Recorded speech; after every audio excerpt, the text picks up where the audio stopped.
Struggles, episode 8. I'm your host, Nosy.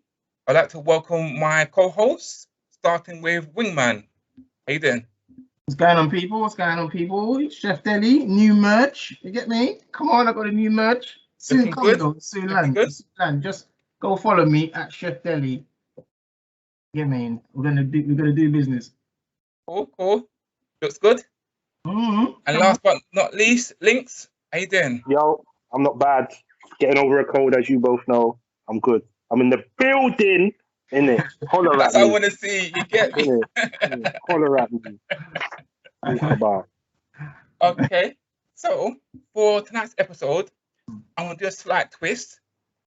Usually, I'll do the current affairs. But I was watching a documentary. Yeah. Now, it was about spoiled children.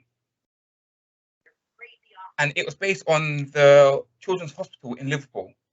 And there was this 2-year-old, and they had all of their baby teeth removed because they were eating way too much sugar. And then there was this 5-year-old who weighed the same size as a 17-year-old, and he's 5. So my thoughts were, because usually I'm against, government interference and about, government controlling our lives. But when I saw this, I got angry. So what's your thoughts? Do you think that the government should be interfering, or intervening, should I say? It's a tricky one because I don't know, because obviously that's quite extreme, right? That's a very extreme cases. I'm not sure if there's enough issue. If it's enough of an issue where you need government legislation or government to step in, obviously we're looking at really extreme cases. But I do believe there has been things put in place. You remember Sunny D's back in the days? Mm-hmm. Remember when kids used to be drinking Sunny D's? Yeah. Wild and out of shape, and they made a. I'm not an expert on kind of what process is being put in place, but I don't think, for me personally, that it's big enough of an issue for me anyway. Those obviously are some extreme cases, and I wouldn't even begin to kind of understand what kind of diet the parents be putting these kids on. Okay. Same question to you, Links. Do you think the government should be interfering or intervening, should I say? So there was a 2-year-old who had to have all of his teeth removed. Yeah. There was a 5-year-old who weighed the same as a 17-year-old. Correct. And they were saying that. Go on. They were saying that those cases are on the rise. Okay. Mm-hmm. And the government already intervenes, though, doesn't it? So, there's the sugar tax. There's the There was one thing this week that I heard. I forgot what it was. Where the government's like, I think there's going to be a fast food ban, so they're not going to advertise that anymore. Like, there's something else coming in. My personal feelings are on it, is that unless a majority of people are doing it, why are you changing everything for the minority of people who are doing it? When we was in secondary school, do you remember what Warwick Park school dinners used to be like? When you were talking, I was going to jump in and say, remember Warwick Park school dinners? 7 and 8, the dinners were banging. Yeah, it was a mix. There was like different things you could have, right? And I'm just like, I can only remember a handful of overweight kids in our school, like exactly. And I can remember who they were in it. So I'm just So I'm just like, I don't think you need to invent or put in a sugar tax and ban this and ban that, because the people who are accustomed to eating those foods and in that way are just going to do it anyway, right? But you ain't going to change anything. But the question is, see, so if they don't intervene, then we can get into a scenario where these young children are having serious health issues, and being a parent, you know, that sort of saddened me, that the fact that the child was in that condition, that the child couldn't even walk to school. The child had to sit in a chair to go to school. Yeah, but that's an education thing, like about nutrition and what food you should be feeding your children. Like, so again, I remember I was driving to work a few years ago, and I got to like Kingston. Mum was crossing the road. She was mad overweight, and her son was eating a feast ice lolly. It was like 7 a.m, like the chocolate one. Yeah, and I'm looking at this, yeah, and he's crossing the road in front of me, and I'm like, bro, that family, you can put all the TV bans and all the taxes in the world, innit? That is not going to change that mindset they have. Like, it's not going to change their mindset, bro. Like, saying that, right? And I'm pretty sure you're all gonna agree. When you go to Europe, right? Say for example, you go on a holiday to Europe, you go to Spain, I know what and you're going to say. and then like you see the sort of average body type over there. And then Yeah, you get on the plane and you throw a Gatwick, and automatically you just see yeah, the body shape are completely different over here. So I would agree that with John to a certain degree. I don't know if it's big enough an epidemic for kids, but I definitely know we are. I'm pretty sure statistically, one of the fattest countries, yeah. England is overweight countries, overweight countries in Europe, easily. At the same time, because as you know, I spent time growing up in Holland and that, like, there is no fast food bans and those things in Holland, innit? They don't need to, because the education around food is like, families don't go out every night and grab takeaway. It's like once a week on a Friday, and their breakfast is in the morning. Doesn't tend to be cereal. It's like continental, innit? There's a mixture of things you have when we were growing up in Holland, as opposed to in London, where I was just having cereal. Like, it was nutritious cereal, but it was way different to in Holland. And Delmar's right. Like, when I stepped off the hovercraft for the first time in Holland, like, just the average everyday white girls frame and bodies were different to the girls that were on my estate and everything. And I was like, wow, what is that? And it's just their diets and everything. Their lifestyle was different. So, but is that the same like the issue with teenage pregnancies, where in Europe, even though they put a lot of porn on TV in, like, say, France, even like in Holland, I had a colleague who was from Holland, and he was telling me that that's quite normal to watch sex on TV. yeah. But yeah, their teenage pregnancy rates are a lot lower than what's in the UK. Yeah, and again, it's education, isn't it? Like, there's a few things that go on in Holland. So, whilst there is a welfare system, it's not as easy as it is historically here, because now with universal credit and that, it's not easy anymore, innit? But historically in Holland, like, it wasn't easy if you had a kid for the state to take care of you, innit? But also, the main important thing was people just have a better understanding of the relationship between sex and what is deemed as the right way of doing things, like marriage, and conservative values. And that's it, really. Like, there are teenage pregnancies in Holland, but it's not as rife as in the... I remember when we was in college, there was a period where girls were getting pregnant so they could get a house. Yeah, it was definitely eating. Yeah, girls say it. Anything. Yeah. That, I never heard a Dutch girl say that. Like, never. Like, so like, it's really difficult to make a comparison between, say, for instance, somewhere like Holland or like somewhere like Oslo in Norway, compare it to the UK, because the UK is such a massive, it's much bigger, dense, it's much more dense, right? So there's a lot more people in comparison. I think Link is right. I think definitely it's an educational thing. I think the values taught to kids, taught to people in the UK might be different as well. I know a lot of these companies are still very close to their culture, right, which is marriage and kids and so forth. And I think maybe that approach is definitely more cosmopolitan in the UK, and that probably stems from how we're educated. Do you think that culture plays a massive part in not just how we eat, you know, how we view relationships? Because it seems like, prime example, when a lot of the men that came from either, say, Pakistan, when they come to the sort of westernized culture, it's like, oh, what's that? It's not like that over in their country. And it's like, you know, freedom, I'm out of jail, let's go, sort of thing. And, you know, whereas they can never do what they do in this country back in their country, certain females. So do you think, our culture is what is the problem? I feel a lack of culture. That's probably more likely. I'm not. I look at someone like I was saying it to my sister the other day, and I said I look at Jamaica and England as very similar. They don't really have a culture as such. But she assumes when I say they don't really have a culture, she's thinking I'm talking about things like arranged marriage and so on and so forth.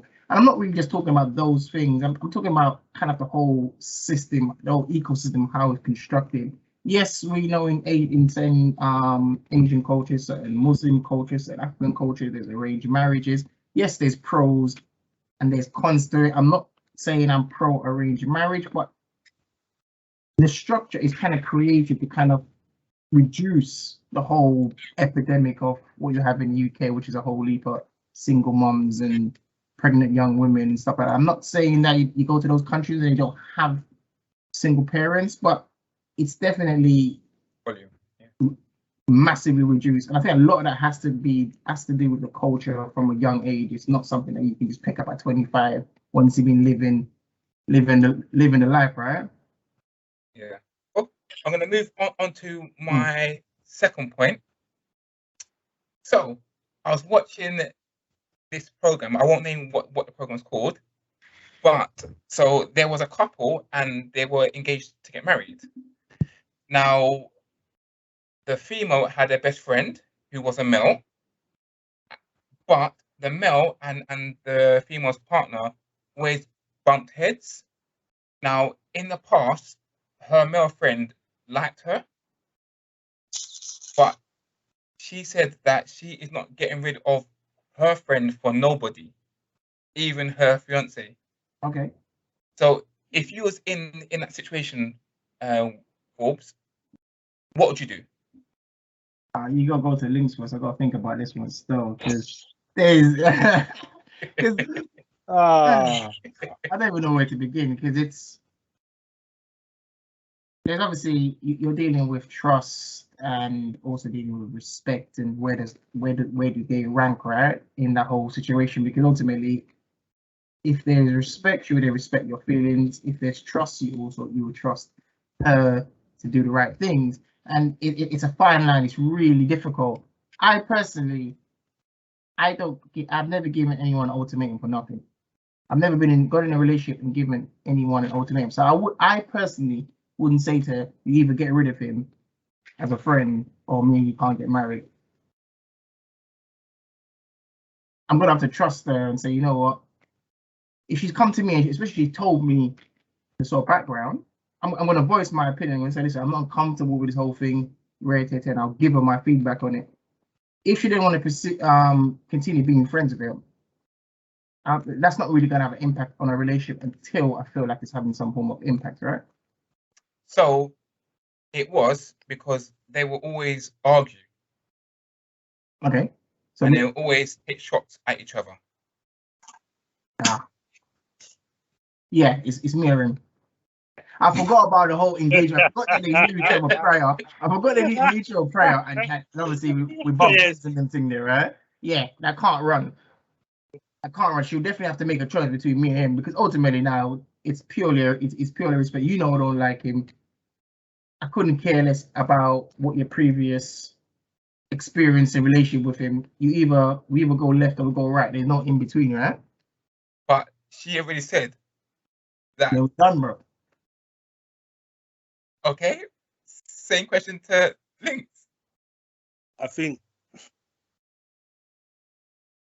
ultimately Forbes is probably right. Like, she's told me the relationship was not built on one of platonacy, right? So it was never a platonic relationship to start with.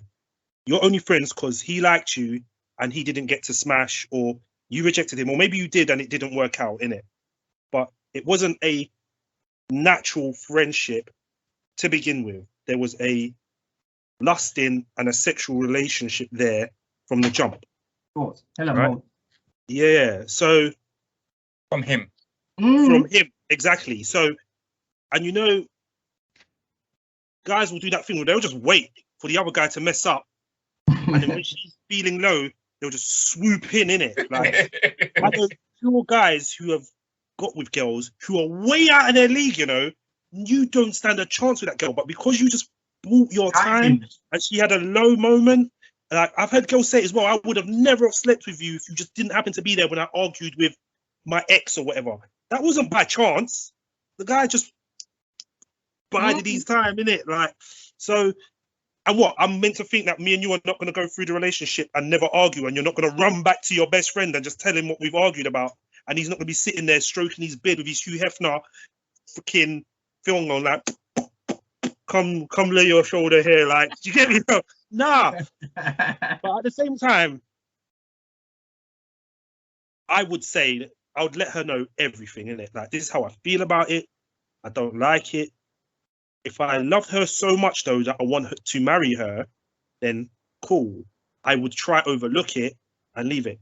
But she better not ever come to me about a female who's in my life that she doesn't like, because she knows that shit's going to get shut down, innit? I'll just hold up a picture of her friend every time she opens her mouth. Like, every time. Even if her feelings are, like, semi-valid, I'm just going to disregard them, innit? Same way you disregard them. But that's you see that those engagement. I'm trying to avoid them engagement full stop. Yeah, I know. And that's why I'm like, listen, because it's impossible for that situation never to rear its head again. It's gonna rear its head again. It's impossible because it's gonna come up at numerous times. You know, in every relationship you have bumps and moments where it excels, moments where it's weak, and there's moments you got to build together. And I, as a fellow man of this world, understand the long game, understand the short game, understand the quick wins. Yeah. So I have myself, we know as a man, right? You have, when you're out there, you have girls in your phone book for whole different hosts of reasons. Some girls are your friends, some girls that you just kind of just trying to chat to now, and eventually one day you might get chewed. Of course, you keep them on ice, innit? Come on, I'm not saying something that ain't happening, right? Hey, So Luke's ain't been with you, mate. No, like, because I remember I've had this conversation with an ex in my past, innit? And this same conversation, obviously we weren't getting married or nothing, innit? And I remember the individual. So I said, this is how I resolved it. Yeah, I said, all right. I said, call that person, innit, and stick it on them and see if they take it. Like, I said, see if they take it. If you think their feelings towards you are just friendship, stick it on them and see if they don't take it, innit? She didn't want to do that, innit? Yeah. I said, after which you can go through my phone book, pick any name you want, right? And I will stick it on them and see if they take it. Like, didn't want to take me up on that offer, innit? Double bluff. Bruv, no, serious. Never try that, bro. I don't ever want to be in a position where someone can talk to my girl and be like, oh, you know, your man was, nah, bro. Like, so me, I just don't, innit? Like, and that's why when this situation occurs, because I'm like, I expect you not to as well, innit? I don't want some random coming to me telling me about something they've done or seen you out with this person and you look like you were more than friends, innit? Like, and you may not have been doing anything, but now my piece has been disheveled, innit? Now I'm going to be up at night thinking, what did happen, innit? Like, do you get me? Like, drop me out. So, yeah. Yeah. So, how about you, Nelsy? Your woman's got a best friend, innit? You don't allow it to have friends, man. That's how it is. You know what? Yeah. A best friend. The funny thing is, They call it Romeo. He's older known for bashing every girl, but your girl says your wife, says she never went there. Yeah, you know what? He's yanking his head. All right. You know what? Yeah. The older I get, I see relationships differently, and I see females differently, because it comes to a point where you can't. There's only so long you can try to control things and try to dictate to the female, because what's going to end up happening is either one, she's going to end up being full of resentment, or two, she's gonna be doing things on the sly. Yeah. Yeah, and it's just gonna get messy. Yeah. Do you know who would be interesting to have here is Shayla, because I think I know what Shayla would say. You know, If there's money. no, we know she would argue with us about this, innit? Like, this is where you need the lady involved. Because that's what my opening statement was. I would never give anyone an ultimatum in it. Yeah. Because I just no one can give me no.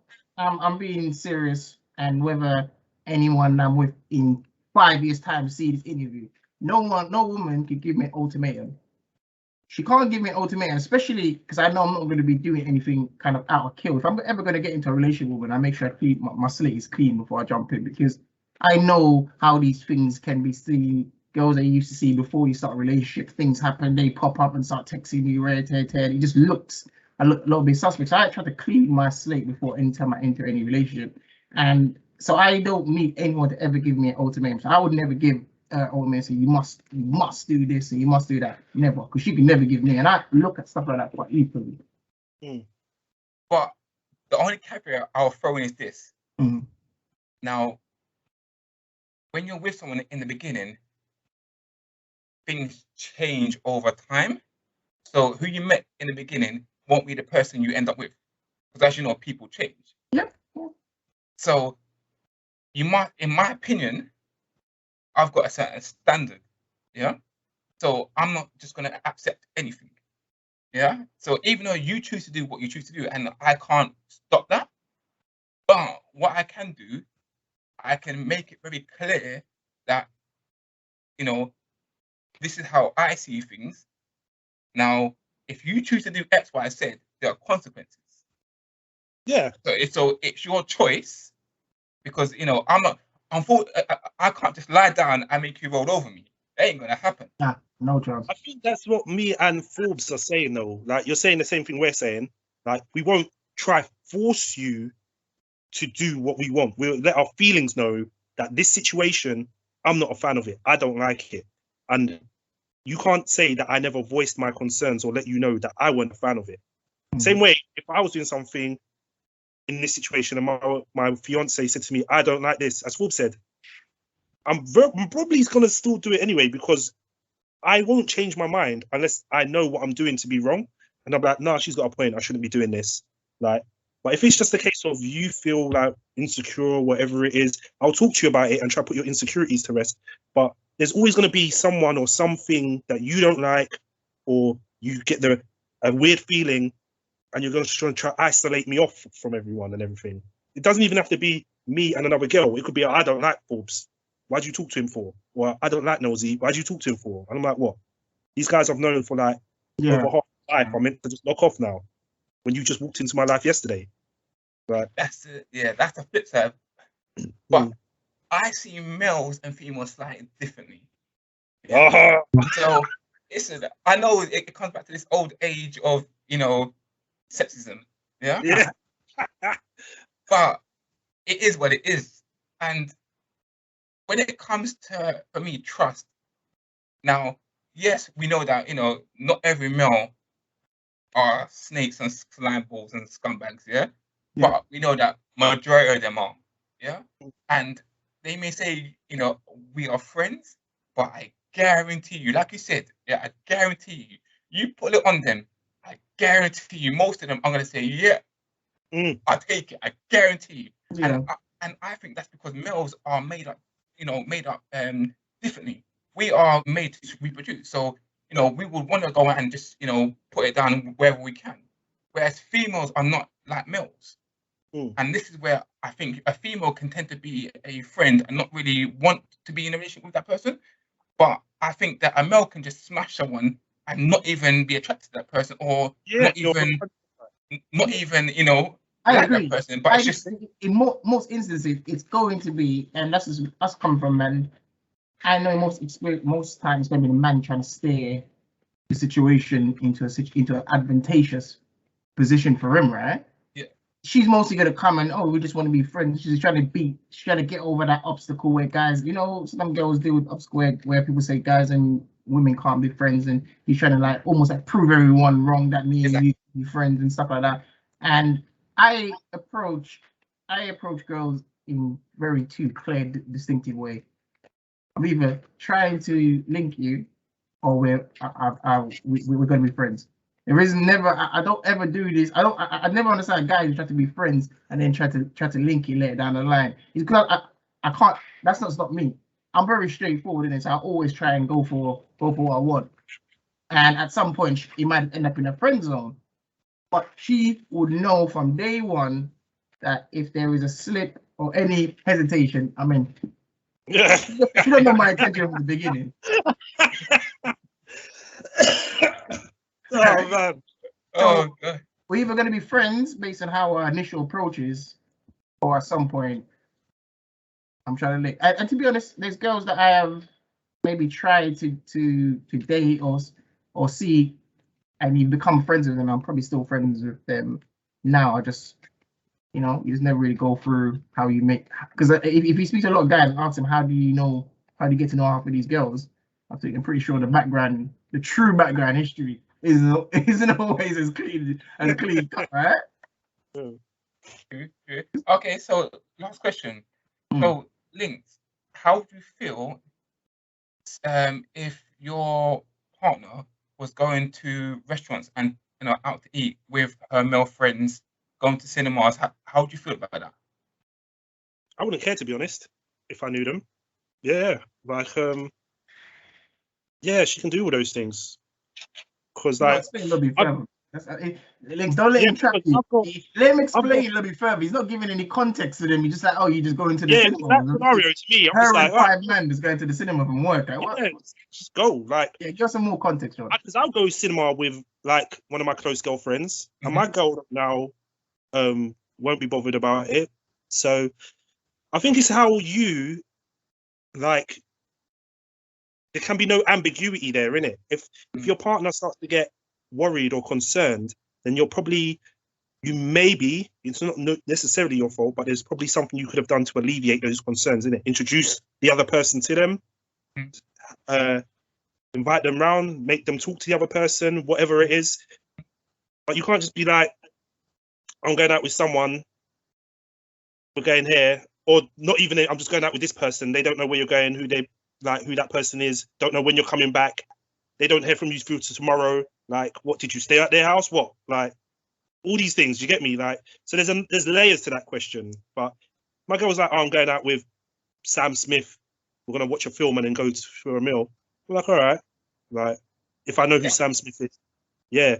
If I've never heard of Sam Smith in my life, then she's going to get questions. Who? From where? How long you know this person? What film you watching? What time you going? What food you eating? Like, bro, there's going to be 101 questions depending on, like, do you get me? Like, and I never ask no question. If someone's gonna go out there and do what they're gonna go and do, they could give you all the background information. I just want to know that I asked.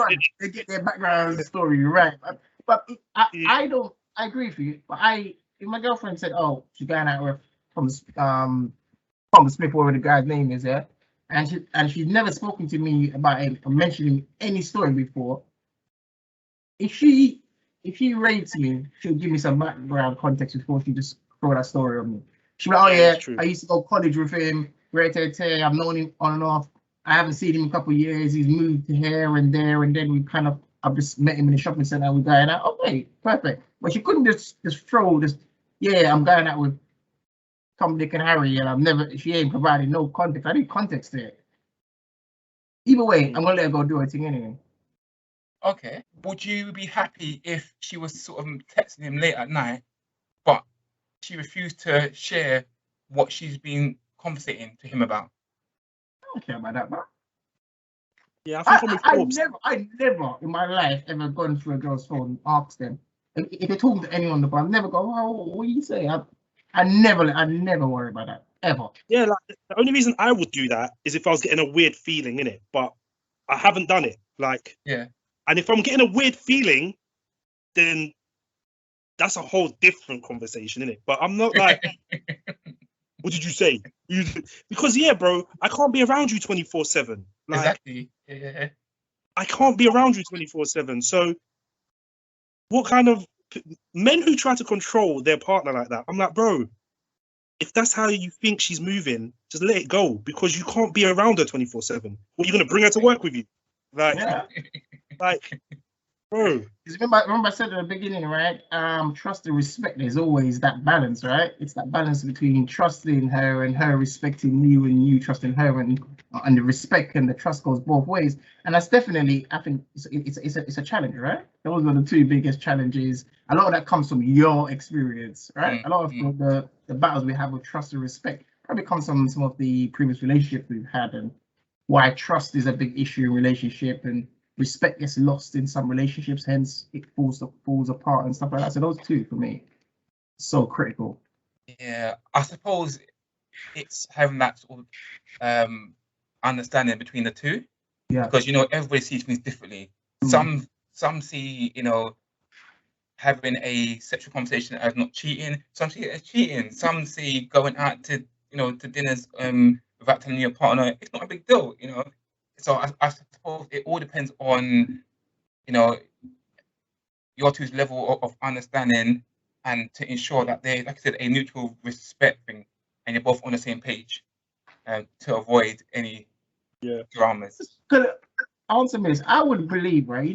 Before we do anything, we have that sort of moment, a crossroad of moments where you're like, is it right or is it wrong? Does it feel right? Does it feel wrong? And I'm pretty sure the moment you have that sensation that this feels a little bit wrong, I'm pretty sure you're going down a road that it's wrong. Yeah, that's a perfect point. Like, Yeah.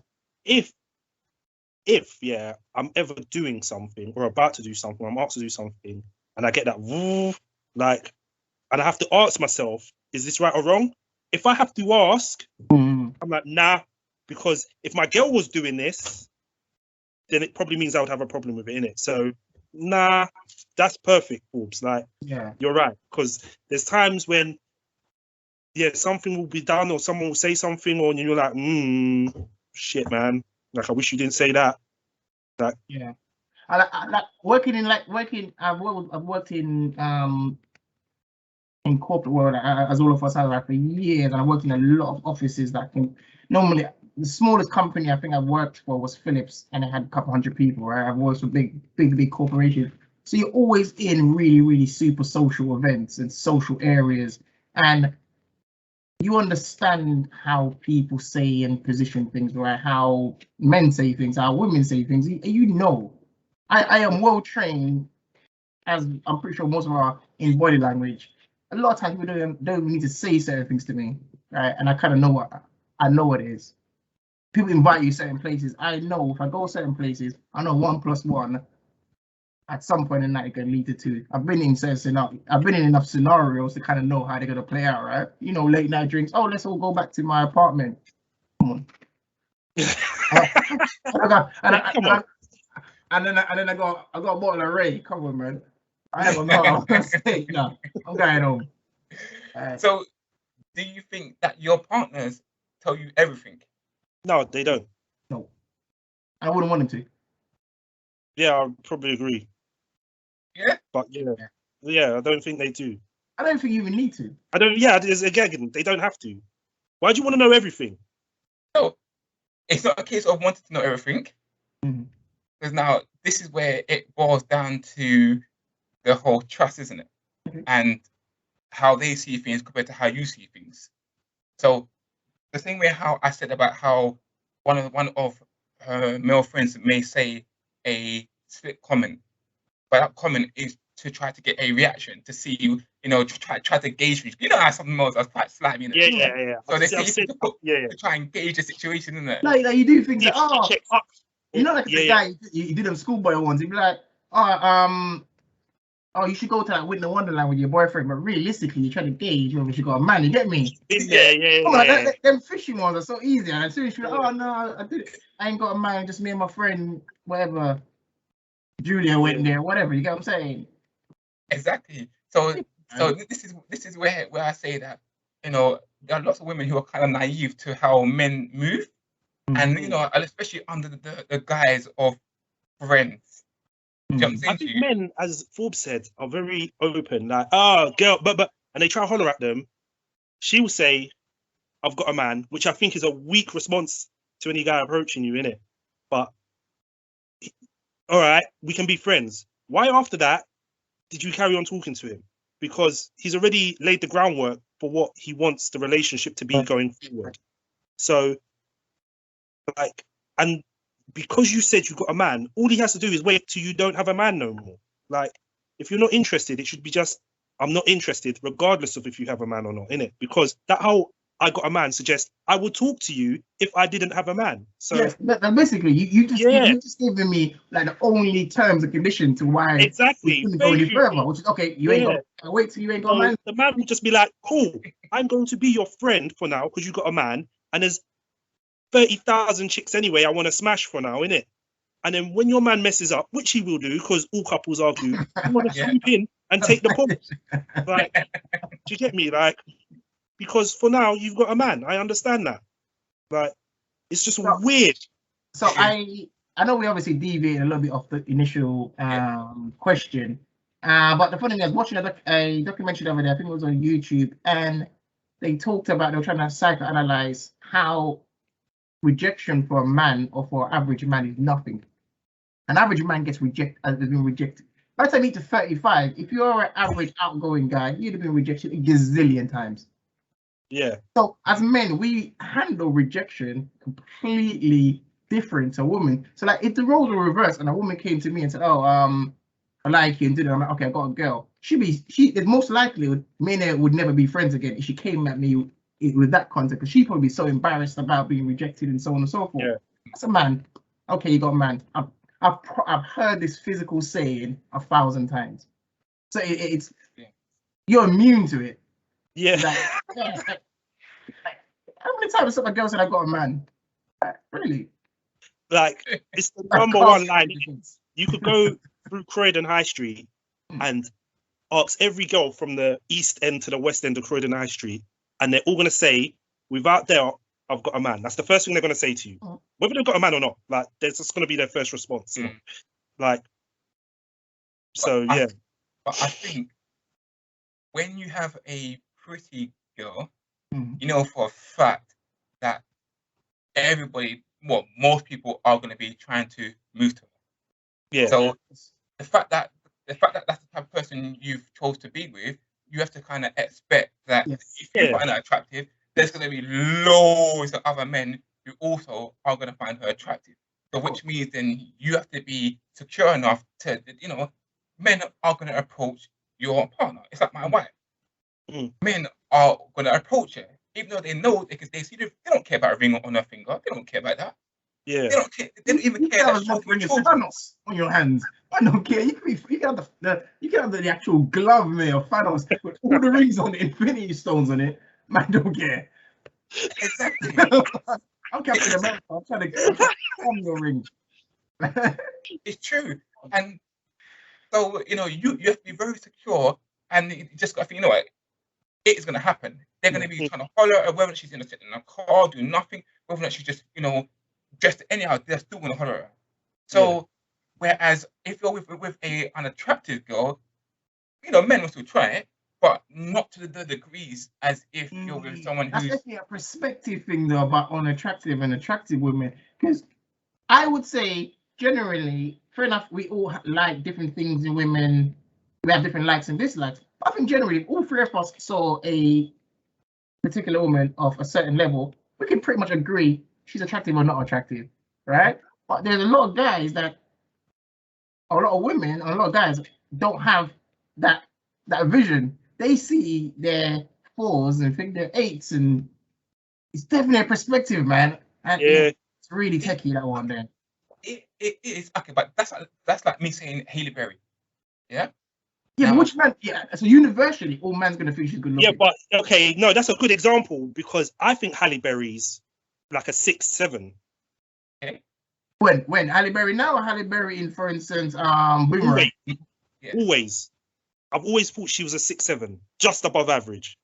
I didn't rave about her like everyone else did. No, I am bang in Lynx's corner. I think she's a 6 or 7. I would take Nia Long over Hailey Berry in a heartbeat. Okay, so even at 7, will get loads of men after. Yeah, Oh, of course, come Yeah. on. but this is, do you know what? Again, this goes back to the cultural thing you first said with London men, right? Because my sisters in Holland are adopted, yeah. So one's from Indonesia, and I won't say their names, but two of them are from Colombia, right? And obviously you don't really get Colombian girls over here, innit? So they came over a few years ago when I had my motorbike accidents to stay with me, right? And they went to go out with their friend who lives here, who's from Holland. And I'm like, be careful because they're going down Leicester Square, innit? I'm like, London men ain't seen women like you too tough, so Yeah. they're gonna be touchy-feely, innit? Their friend, who's like white Dutch, he's like, no, they'll be fine, they'll be fine, I'm like, fine, innit? Bro, dropped him to Leicester Square, got home, my phone rings. Bro, can you come pick us up? I'm like, okay. I didn't ask why, innit? Got down there. They were like, oh my gosh, London men are so touchy. Like, and it's just because, yeah, London men don't see women like that. Do you get me? So when they see women like that, it's just like, whoop, like, whereas in Holland, the vultures, you bring out the vultures, isn't it? yeah, in Holland and anywhere else, South America or America, girls like that are like a dime a dozen. So they just get ignored. Like, I got to push back a little bit, and especially in South American countries. If you watch South American TV, sex is very, I don't know, sex is very much a big thing in South American countries. Right. I mean, even somewhere as it's not South America, but it has a lot of South American influence. Somewhere like Cuba, like you sit there with Cuban TV all day, like they don't might not show necessarily anyone physically naked, but sex is driven at you in all the music videos and a lot of the content and how things are positioned. It's really weird. But at the same time, the women walking down the street ain't harangued like the way I agree. girls. I agree. Like, I agree. Yeah, and like those Cuban women who would come to London, if you was walking down the road with one, you're gonna have a stressful day, innit? Like, you are going to have the most stressful day. Whereas walking down that same road with the same woman in Cuba, no one's gonna say anything. I agree. I agree. Yeah. Spent 2 weeks there, and I would definitely agree that it's a different culture. No one's gonna respect. Like they don't even see her unless she's doing something to draw their attention to her. Isn't it because there's more 10-10s over there? I don't know what. Is it because there's more 10-10s over there? Okay, so we're gonna swiftly move on to our main topic, which is politics or politricks. All right. So this term, I have to admit, I got from my cousin from when I went to America, and I completely got what she's saying. But I'll put it to you, Forbes. Is it politics or politricks? What is politics? I would definitely say I would lean to politics because we know there's certain rules and certain legislation put in place definitely from a control mechanism. Right, and for me, I'm always going to deviate a little bit, but I look at politics and the Bible with very similar mechanisms. Both are created to control and administer power where they see fit, right? And both of them I look at as a bag of tricks.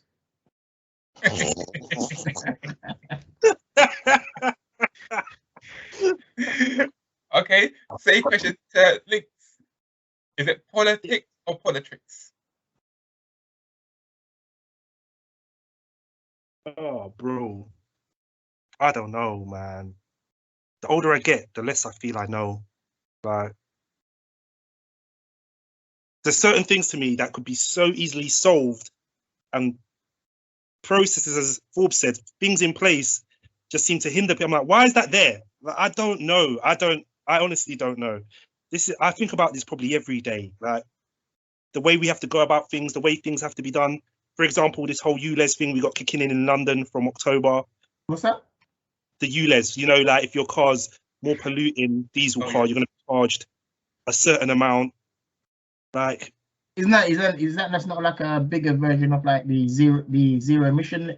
Yeah. So basically, if you need to know about this, so the whole of the inside of the M25, the whole of it, right? If you've got a diesel car, you're going to be charged a certain amount a day for owning that diesel car. Like, my friend's is £100 a day, so he's had to get rid of the car. Yeah, he's not even got an old car. Like, so you need to check on the government's website. Well, to be honest, I only realized that the other day when I went. I took my nephew to do his theory test in the centre in Southwark, and obviously I had to go through central London, and I was. The road sign says now. Yeah, London Bridge, isn't it? And when I got back home and I went to go pay my congestion charge, it also had a zero. So I had to pay, end up have to pay like almost 40 quid because it included like zero emission area and all that. And this is why I'm like, this politics thing or Politricks. I'm just like, if emissions and that is killing all our children and us, right? Why is it if I give you £10 or £40, it's okay? Yeah, basically that's what you say, right? Man, bro, I just don't understand certain things. So my car's killing you, yeah? I understand that. But why if I give you £10, I can leave the engine running? What are you on about? And I just don't have the answer to this one. I think it's the first question you've asked me, and I just don't have an answer. I think about it daily. Okay, so the fact that you said that, I'm going to mention a few points then. So the bedroom tax. Now, we all know this whole, there's definitely a issue in regards to social housing and people taking a mick. We know that.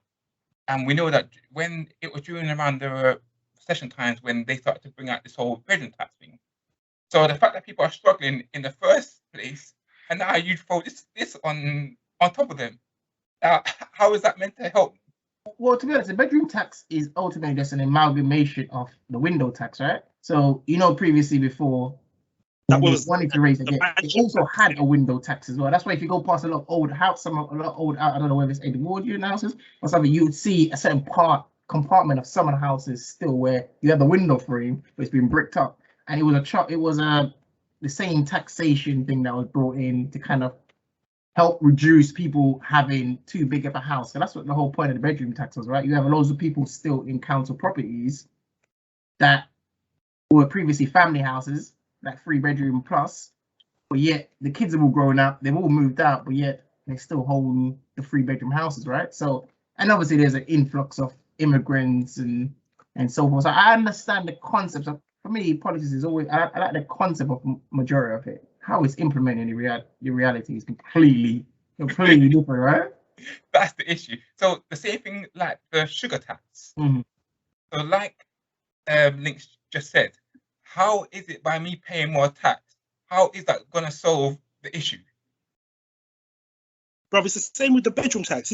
This is what plays on my mind every day, yeah? Because when lockdown happened, they moved every homeless person into a hotel and accommodation, right? And then figures were released. I think, we're going to have to double check this. I think there are 600 free homes in the UK for every one homeless person. 600 free homes, isn't it? But you don't want to implement any kind of rent cap. You don't want to implement or stop foreign investors or have rules saying if a foreign investor buys a house, you have to live in it physically for at least 6 months of the year or something. So you just get swaves of people who have mad money buying up properties. No one can afford them. You drive the house price up, and then you go to the poorest sections of the UK and say, oh, you're the problem in the 3-bedroom house. Like, you're the reason why no one's got anywhere to live. We're going to tax you. Don't ask me about the Al Fayed guy who's got 9 houses and never comes to the UK. I'm looking at you. Like, you're the problem. And I'm like, what are you on about, bro? Like, because they were moving people to Leeds. Like, people during the bedroom tax were like, all right, I'll take it. Take the house from me. And then the councils were like, oh, we've actually got nowhere to put you. So why are you writing to me, telling me you're taxing me? Exactly. And I'm saying, I'll leave the house that I grew up in. And now you're telling me you've got nowhere to put me. Like, they're like, yeah, we can go. I think councils were trying to call people's bluff, innit? We'll send you to Leeds, Birmingham, Scotland. And some people were like, yeah, okay, let's go. And they're still like, oh, actually, we ain't got nowhere. So why are you opening your mouth for them? And this is what I mean. I don't know if it's Politricks, bro, or politics. What is going on? Money. Well, it moved the needle, didn't it? Right? It moved the needle, as in terms of it got out a certain percentage of people. Right? I don't think it's near enough that me and you would notice. Okay. So I don't think it. Yeah, go on. So folks, so the issue seems to be about raising revenue rather than solving the problem. Of course. And that always seems to be the issue. So another thing is look at these diesel cars. So back in 1994, yeah. So there was only around about 1.5 million diesel cars. Then after the government reducing taxes for diesel cars, what happened? Everybody ran out and bought diesel cars. But they were saying, yeah, it's better for the environment. So everyone ran out and bought diesel cars. And now they're telling us, actually, no. Diesel cars are better for you. So we're going to tax you because you've now got a diesel car. Yeah. When you created that, because there was an incentive, right? The government incentivized you, the fuel, basically the petrol companies incentivize you, right, by saying, okay, you can remember because diesel was cheaper. way cheaper. Yeah, and then eventually diesel got more, but then it kind of equaled itself out because ultimately, if you have a diesel, even though you might spend a little bit more to pump, but it gets you further in terms of your overall distance. There's always that to combat it. But now it gets to a point where now they're saying, okay, everyone get an electric car. Then you find out that how they produce lithium. The batteries, I know. It's even worse. Like to manufacture an electric car within a factory, it's like 5 times the amount of like CO2 emission than you would do to produce one single normal car. And then the whole aspect of creating lithium batteries and issuing Congo. So there's always.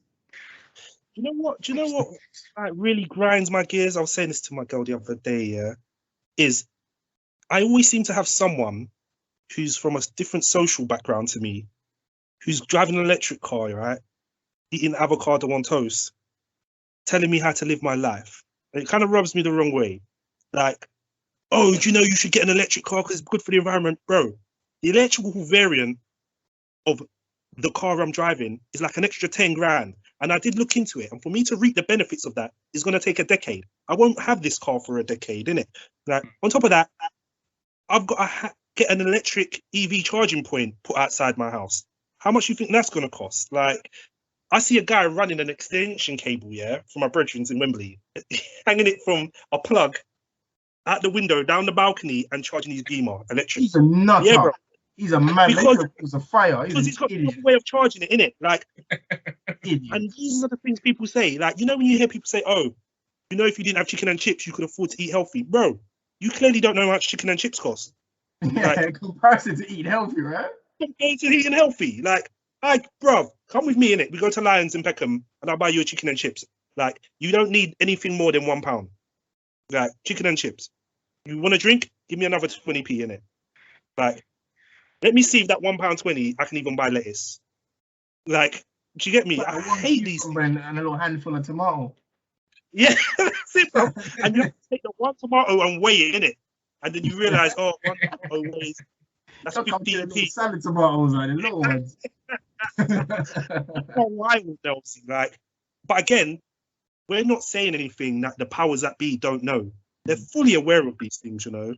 This is why I don't know if it's politics or Politricks, because all of these problems we're naming have simple solutions. There's a rent problem, introduce rent caps. There's a social housing problem, make developers enforce the thing about affordable. Don't say it's affordable housing and no one can afford it. Like, do you know with Battersea Power Station recently, they've opened a new underground line extension, right? And the developer of Battersea Power Station had to pay 246 million towards the line, which is going to benefit them, right? People who use the underground are probably going to live in your development. Battersea Power Station, the developers kicked off about it. We don't want to pay 246 million, even though it's going to benefit them. So to accommodate them, the government was like, all right, you can drop the affordable housing down from 33% to 9%. Why? So they're win-winning. Like, you think they can't afford 246 million? Like, someone's got to pay for that. Someone's got to pay that 40 million, right? When these dons can clearly afford it. But the only caveat I'll throw into there is that they're business, whereas the government are meant to represent the people and look after the people. Right. A business is meant to represent their shareholders, so they're not interested in regards to, you know, the social well-being of people. They're about making money. So this is where it's the government who should be implementing things which should help the people. So the same prime example, child benefit. I'm not sure how much you know about this whole issue where they put a cap. So that cap at 50 grand. But so if you got one person in that house earning 50 grand, you lose child benefit. But then you can have two people in that same house who are both on £48,000 and you keep it.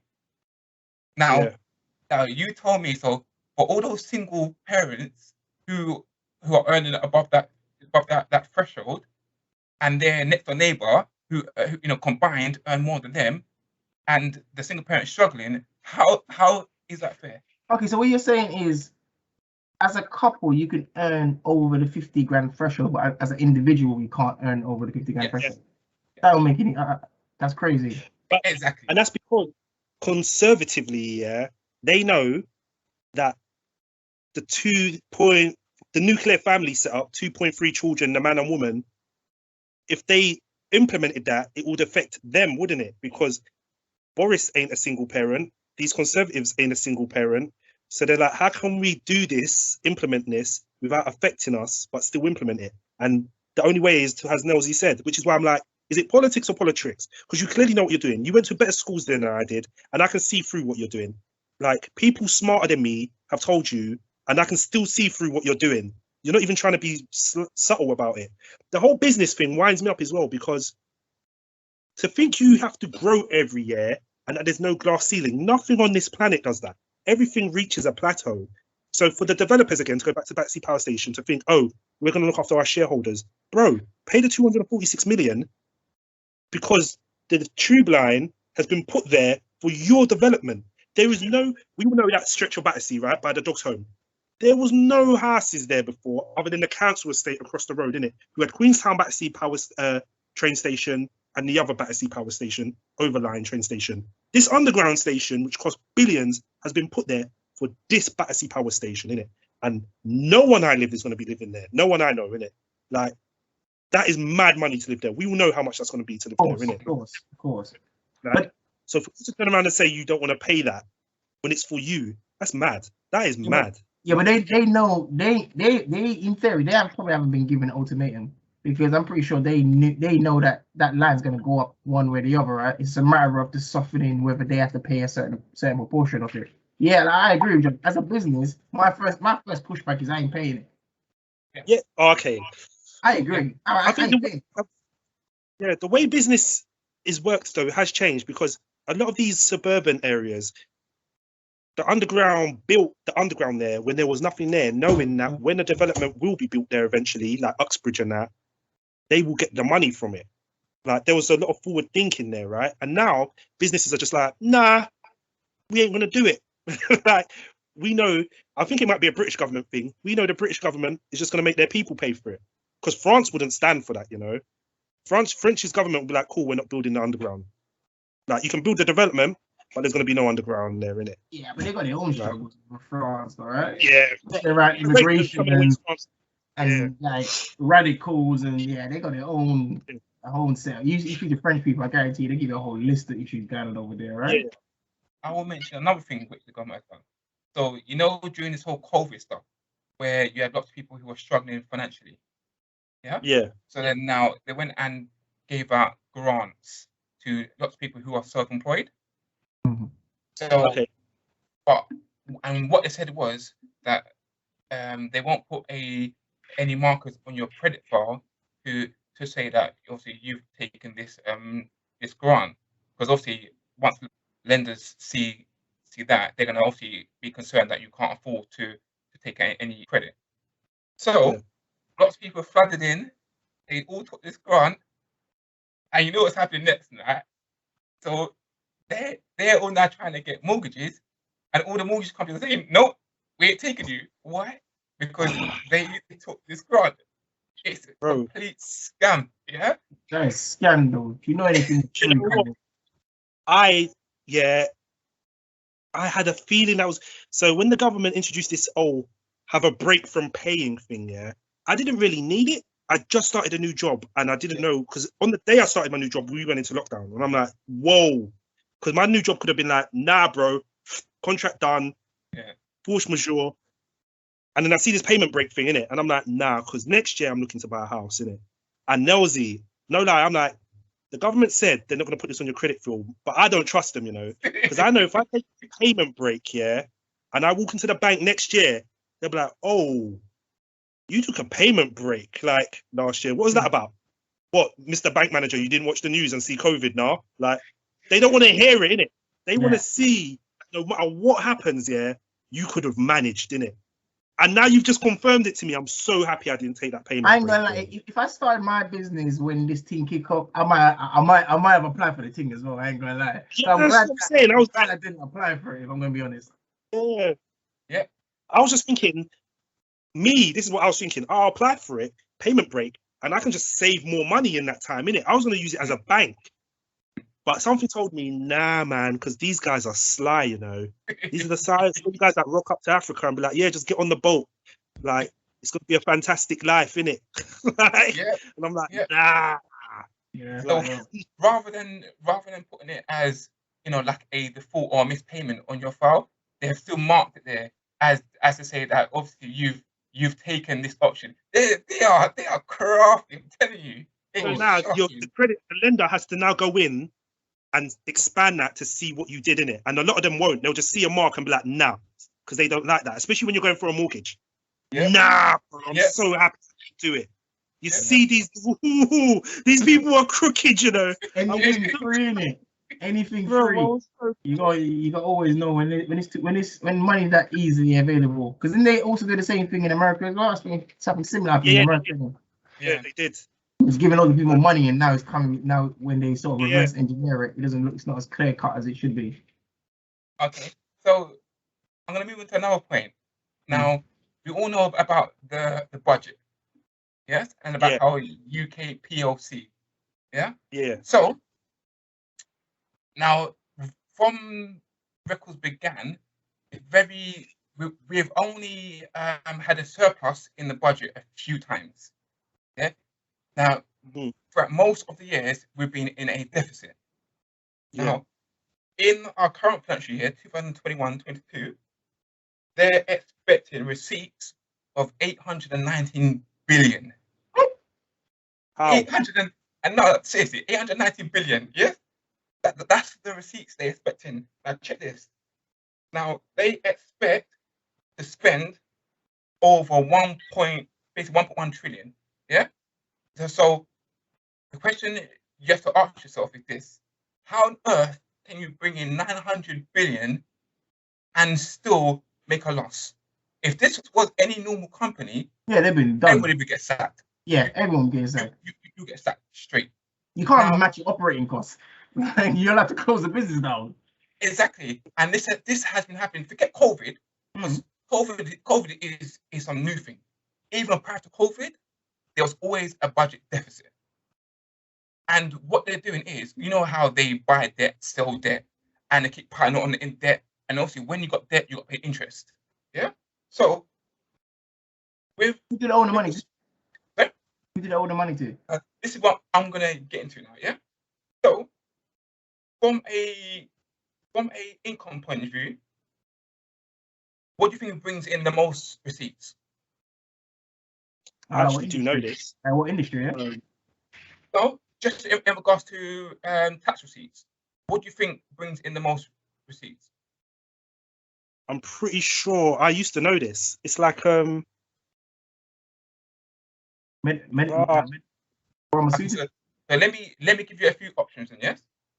So you've got business rates. It's not that. Council tax. Corporation tax. VAT or income tax. I think it's between VAT and income tax, if I remember correctly. Okay, folks.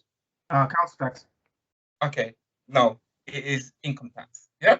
Yeah. So out of that revenue of 819 billion, yes, they expect 344 of that to come from income tax. The second highest is VAT. Yeah, I remember. Yeah, it's the two I said. Yeah. Okay. So, and then the next one going up, and that's with VAT going up over the last few years. Yeah. Well, this is just for the financial year, 21 to 22. Yeah. So that's what they expect to come in. Yeah. So and then they conveniently throw things into buckets like other. Whenever they throw stuff into other, even from an accounting point of view, you know, okay, what's going on there? I Yeah. need to know what this But- other is. I always want to know what this other is. What is this other? I need to know a breakdown. other- What is miscellaneous going on and stuff like that? No. What's this Yeah. miscellaneous? I need to understand what this is, mate. I need, yeah. I'm too curious for stuff like that.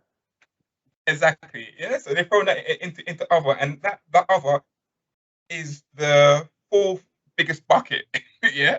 Conveniently. Yeah? Okay. So, You ever look in terms of what's So- inside it? well, they haven't said it, so I'm going to do some more digging. Yeah. So that's that from a receipt point of view. Yeah. And then now let's look at the spending. Yeah. Mm. What do you think they spend on the most? Gotta be benefits. Sorry? Gotta be Benefits. benefits. Okay. Links. I reckon NHS is probably up there. I did know this as well. I actually can't remember though. Okay, so you're right. NHS. Yeah. So the NHS is first, but Mm. conveniently again, they've thrown some other things into other. Yeah. Mm. So they've put other spending and also put the debt interest. So you know, for borrowing, Yeah. is at 48.8 billion. Yeah. For interest. I'm trying to think. I'm trying to think. What does that work out? Yeah, I'm trying to work out how what Yeah. percentage of interest are they getting done on? Yeah, it's crazy. And then obviously you've got stuff like, again, other public services, 192 billion. You've got defense, 41 billion, education, 72 billion. So for me personally, I would have to look at that. I think we are wasting so much money here. It is crazy that, you know, one, they want you to work up to your 67, but yet you're bringing in 800 something billion, and you can't even manage that. But yet you're forcing us to, pay more and more taxes. For what reason? Yeah, it's Well, the whole reason taxes were invented in the first place, I forget the guy's name, it was for the war, wasn't it? And he said in the UK, we're going to convert to a war economy. I'm going to invent this thing called an income tax, which will tax every farmer and that in the land to fund the war, I forget which war. And once the war is over, we will no longer pay taxes anymore. That was like hundreds of years ago, yeah, bro. Like, as I said to you a few weeks ago, the problem is with the way the West chooses to do economics, isn't it? Like, because to print a pound note or to make a £1 coin costs money. So that money already has debt associated to it. Like, and that is just stupid. Like, it's, again, this is politics or politricks. Like, why would you do that? Why is this the way you choose to do things? Like, but someone somewhere is getting rich off these decisions, isn't it? of course. There is. So- You think Right. how many industries the production of money touches before it gets to your physical, to your hand, where Exactly. you can physically spend it, right? And I guess that's why there is a. It's not like there is a war between society and cryptocurrency. There's a war between the government and cryptocurrency, because Yeah. the cryptocurrency is ultimately trying to give you a transactional route that doesn't have all these layers and layers and layers of Debt complexity. associated to it from the jump. Yeah. Correct. It decentralizes the money, right? Yeah. And the government wants it to be centralized so they can control it, so they can Control. print it, they can reduce it, they can increase it, and then control the value of it. Once you remove, if you were to go to if you were to go to a total cryptocurrency environment, things like exchange rates and currency conversion, they'll just be lost. That revenue that No. you get from all that will just be. Even that exchange rates, right? This isn't like 1901, yeah. Exchange rates now, I'm paying that middleman. It's just an automated system doing it. So would you 1980, prefer I mean, one the for guy one pressing then? the button. Once again. Like, so you prefer one for one then? No, I'm just saying, like, when I Yeah. see these admin charges and stuff, innit? Yeah. There is no admin charge. Like, there's not someone sitting there filing the paperwork and doing it. Like, it's just like historically there used to be, and you've just never got rid of it. Do you know the one that really used to irk me, and I've seen it coming back? When I went to a cash machine and it would charge me £1.50 to use that cash machine. Like, how are you charging me to take my own money out? Like, that Yeah. started to come back. Like, So So There's just so many different. technically, even though you don't have that physical labor doing that transaction, you've got the whole software and the whole program, IT stuff, which is service behind being it, provided. Yeah, which is but doing that that. is paid for by you having like your bank account with whoever in it who takes your money and invests it. Which, if you're clued up with finances, you know they do that in it. When you have your savings in an account, they invest your money, which is a risk in something that you have no say over. So if they lose, like Northern Rock did, your money's gone. Like, Not below No, but 80 grand. that card, that cash point is the ATM manufacturer, right? So obviously the cash machine manufacturers are not the bank, right? We'd assume it's the Bank of England and making these cash machines, but it's not. It's just some of them are not. But I'm like, back in the day, do you remember back in the day, NatWest Nationwide, they would all charge you unless you went to one that was physically attached to correct. a Nationwide. Agree. You never had this bank at Tesco and Sainsbury's and all Yeah, this yeah. shit. I agree. And then it went away. Like, I think the government said you can no longer do that. So it went away. But over the last year or two, I've noticed it slyly coming back. Like, and I'm like, whoa, this cash machine will charge you £1.99. I'm like, wait, what? That's, I Are you ain't seen sure that for a while. that wasn't because of the European Union?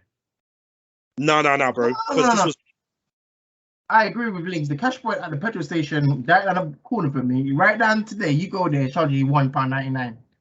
Yeah. Like, and it wasn't the Brexit thing, bro. And I noticed it, and I'm just like, like, since when did you start doing this again? Like, Because you know the whole mobile roaming charges, which they removed because obviously the whole European Union stuff, and as soon as now we're leaving, that's coming back. So yeah. Oh, so what you get charged to roam in Europe? Yeah. Tell a quick story. Talking about that, I was going from the UK. I think I was going to Cuba, and I forgot to turn my data off. And somehow my phone is connected because this is after speaking to O2. It connected to like a tower in Norway. So this thing all the way to Cuba, I've just been pinging off towers in Europe. I came back, our bill was about 200 odd quid. You got lucky, bro. I called up. I was like, bro, I would have never paid it. They knew. They know you better cut that. I remember back in 2000, I think it was about 2005, 2006. I worked for Carphone Warehouse head office, innit?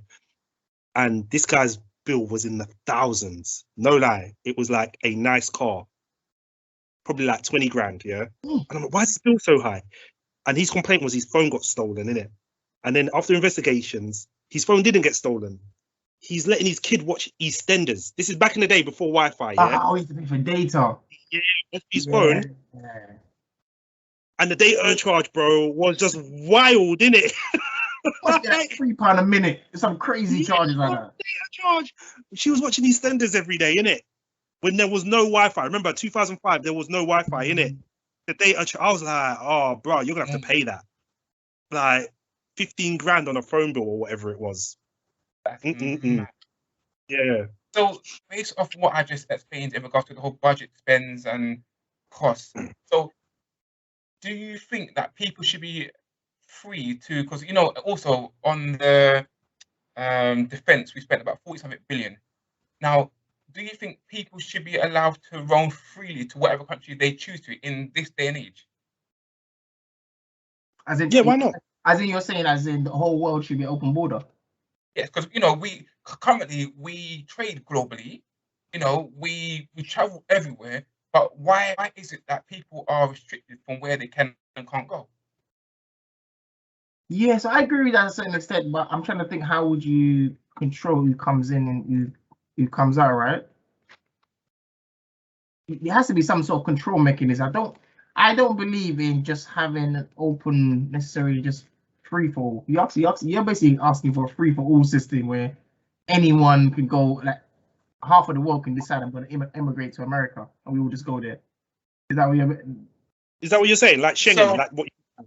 So from France to Germany, there is no borders. You can go anywhere within Schengen. Is that what you're referring to? So, you don't need to show a passport at any point. Well, I'm not saying in regards to not showing your passport. I'm more saying if I wanted to go, say, and live in Germany or another part in Europe, why is it that I am not permitted? I have to go through all these checks, and sometimes it could be down to discrimination that they don't even let me into the country because I'm black. So, but why is that? Bear in mind that these people technically, the reason why they own these countries were due to a lot of the wars from back in the days. Those days are gone. So, do you think that we should continue in that pathway, or people should be allowed to roam freely? I think the only reason, and I could be talking from naivety here, yeah, is that they have those checks and balances is like for censor reasons. So they know how many people's in the country, whether the country can sustain itself, and those sort of things. Because if there was no system in place where we could all just bounce to America or wherever we thought the grass was greener, how do you know the country can sustain itself? There's only a finite amount of resources, right? Yeah, I could be speaking from naivety. Like that's why I think they do that. Like, but why do you think people leave their hometown to go and have a better life in another country? It's normally for they better believe- opportunities, right? Pardon? It's normally for better opportunity. Exactly. So there's already a wealth gap between certain countries around the globe. Now that could easily be eradicated, but they choose not to I don't think so. on purpose. You don't think so? No, I don't think opening the borders reduce the wage gap significantly enough where suddenly like Botswana becomes on the same level as Zurich. Like I don't think the open border has that component of effect because I believe even when there weren't a border implication in place, there's still society, there's still hierarchy within society. Like you can go back as far back in history, there's always been some element of hierarchy, right? Not everybody can be given gold, right? Jesus.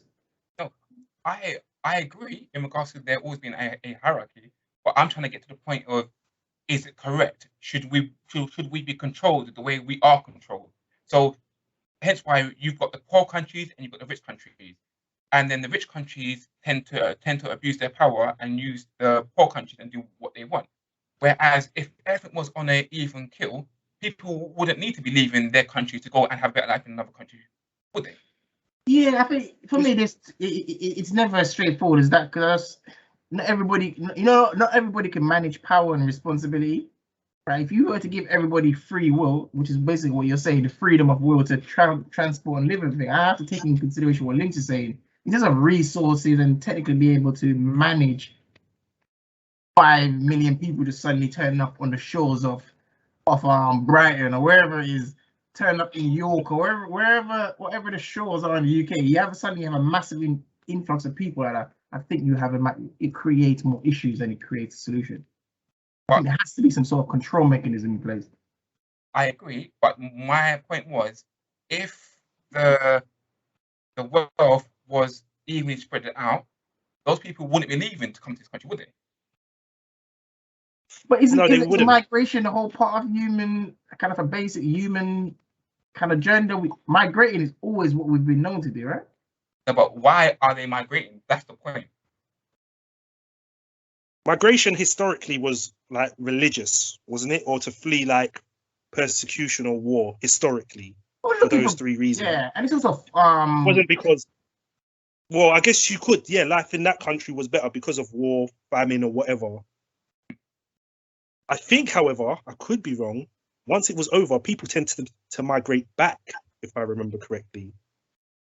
Yeah. But they don't anymore. Like, because yeah, I suppose it does also depend on the situation and scenario. So I was going to mention in regards to Israel, but I won't. Yeah. On this episode, but like I said, people tend to migrate to have a better life.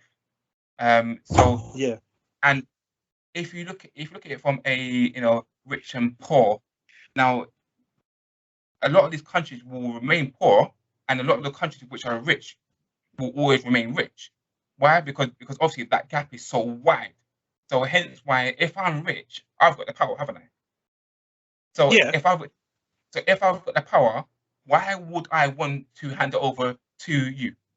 I would. Which is exactly what I said a few weeks ago, if you remember, where I said the whole economics of this is messed up. Where I said I believe that everyone should work for the benefit of everyone else, not so Lincoln Paulson can get rich, but so we all work together to make everyone on the same level in it. But again, governments know this and they just don't want to do it. Nah, You I sort of don't start agree. thinking like I don't that. agree. I You don't agree? agree. Nah, 'cause you almost like it's almost like that whole mindset of people like where there is no winners, no losers, right? And where they kind of go in schools and they're giving kids that come fifth No, place that's different. Because a complimentary certificate. I don't believe in just partaking. Right? I believe there is yeah, what you're talking about is different, innit? So in our society, the highest paid are bankers, right? And everything. But as I've already clarified, your role is like a face is a false preface. We don't really need it. If war was to kick off majorly today, like extinction level event, right? But what good bankers are you gonna serve, innit? We're gonna need doctors, we're gonna need educators, and we're gonna need scientists, innit? And farmers. Those are the four main key things we need, innit? The people who earn the most in today's society, you're not. You tell us you're valued, but we don't really need you, and that's what I mean. People building houses should gain the same money as the nurses, as the teachers, as the law enforcement. But I don't when think has that ever happened historically? When has that ever it's happened? never happened. Never And happened. the countries that try to implement it go off the rails. I'm talking like the Soviet Union, the Chinese Communist Party. They all become dictatorships, right? Because they're trying to work for the benefit of their citizens, but the people running the show, for lack of a better word, just seem warped and whacked. You can't do those things. But I'm telling you, man, my true belief is that if everyone works for the benefit of everyone else, truly cared, we wouldn't have half these problems. This was my problem with the whole Brexit and the EU thing. Because you got people who staunch Remain, right? And you got people who staunch wanted to leave, and they're all calling each other's names. And I think the vast majority of people in the middle watching both sides argue, thinking, what's going on here? Do you get me? The problem with human society, I believe, is that you got France who will look out for France more than it will look out for the UK, which is natural, right? The UK will look out for the UK more than it will look out for Germany, which is natural. Germany will look out for Germany more than it will look out for Holland.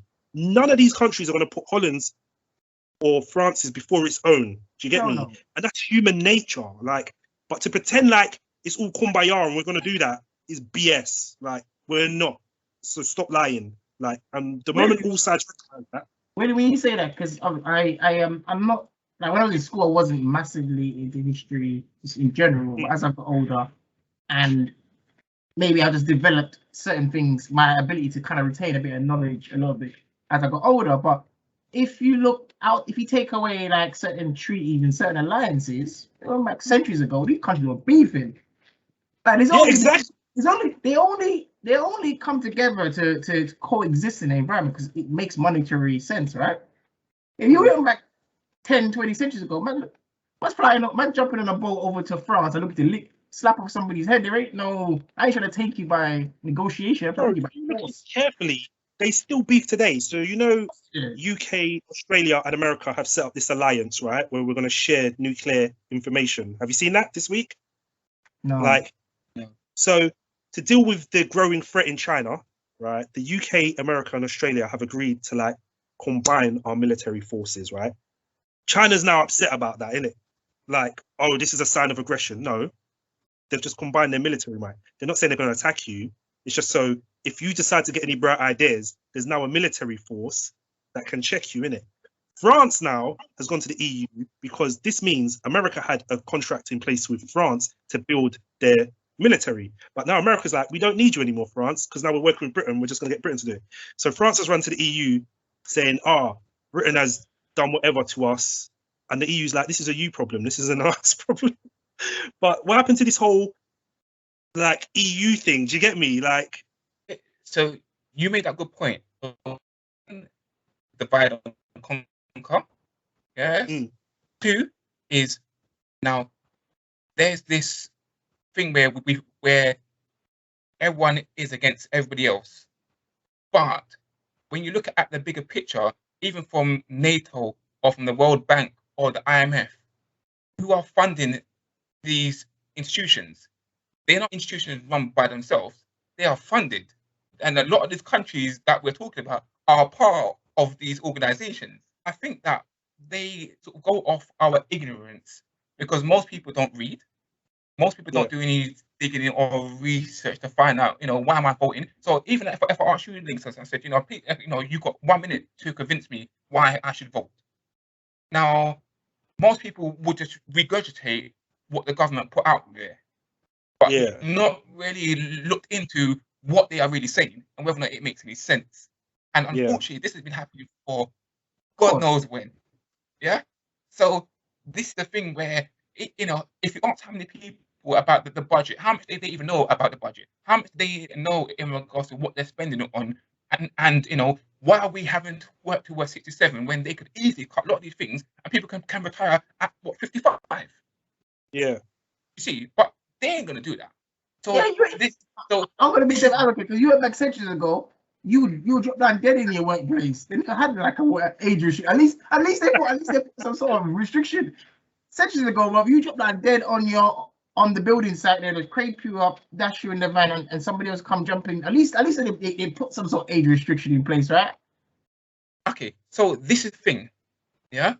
Now it's either going from left all the way to right. There is no in between that, that is gonna satisfy and help to from a moral point of view. And I think that's the thing. People are looking at it from a moral standpoint, and unfortunately, they're not looking at it from a moral standpoint. It's about money. Money don't care about morals. Because you look in terms of you're looking for legislation, or the law book, or the rule book. There's no morals written out in those. Those are just basically rules, black and white, right? What you can and you can't do, and where your caveats are and stuff like that, right? So I get it. Morals is not taken into consideration. None of them things there.